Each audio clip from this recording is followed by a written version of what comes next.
In a quiet, humble land surrounded by green hills and sparkling rivers, there lived a peaceful village called Sunsara. The villagers were kind, hardworking, and always ready to help one another.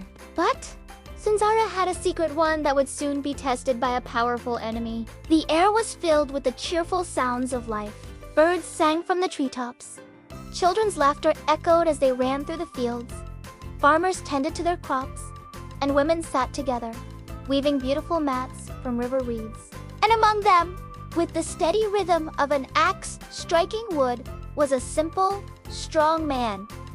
His name was Arin, the man who would one day save them all. Arin was not a warrior. He had no taste for swords or shields. He was a builder, his hands skilled at mending and creating, not destroying. He was a gentle soul, loved by everyone in the village for his boundless kindness. You could often see him on a rooftop, carefully repairing tiles for a family, asking for nothing in return. Other times, he'd be by the river, helping an elder carry heavy buckets of water back to their home. His smile as warm as the morning sun. He had a special place in his heart for the children, and he'd spend hours teaching them how to carve little wooden birds and animals.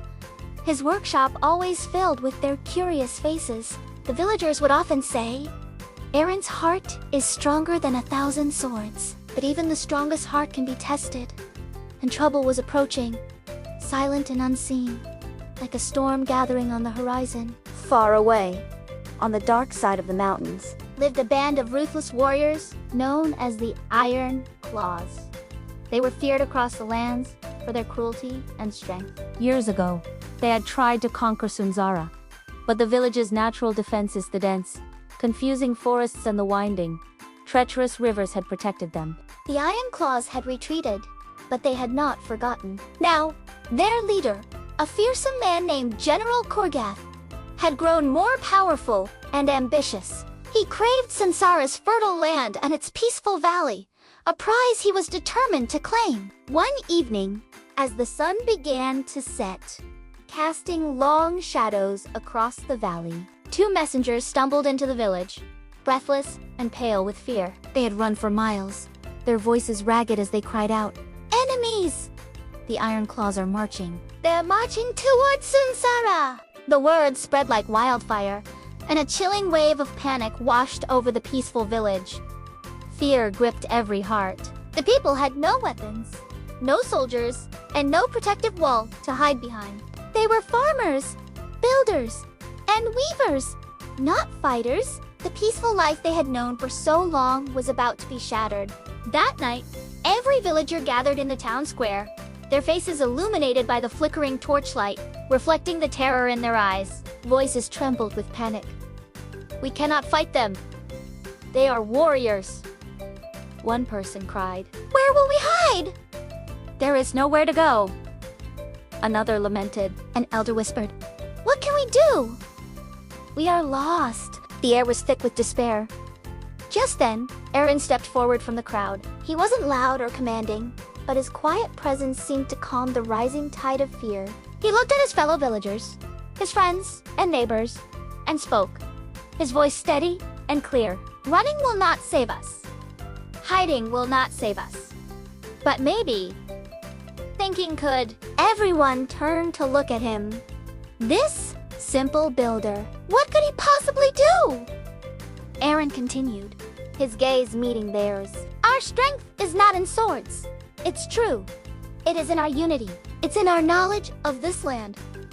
Give me one night and trust me." A heavy silence fell over the square. They were afraid, but in Arin's eyes, they saw not fear, but a flicker of hope. Slowly, one by one, the villagers nodded.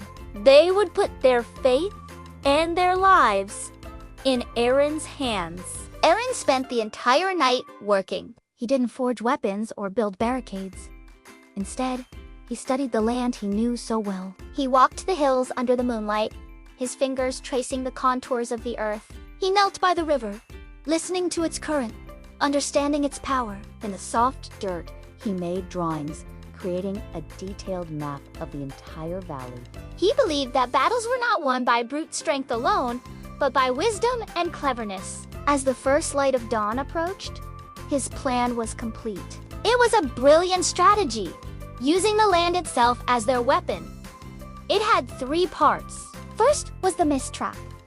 Arin instructed the villagers to gather special herbs that grew deep in the forest. At his signal, they would burn these herbs, releasing a thick, white, harmless smoke that would cling to the valley floor, creating a dense, disorienting mist. This would hide their movements and confuse the enemy. The second part was the echo drums.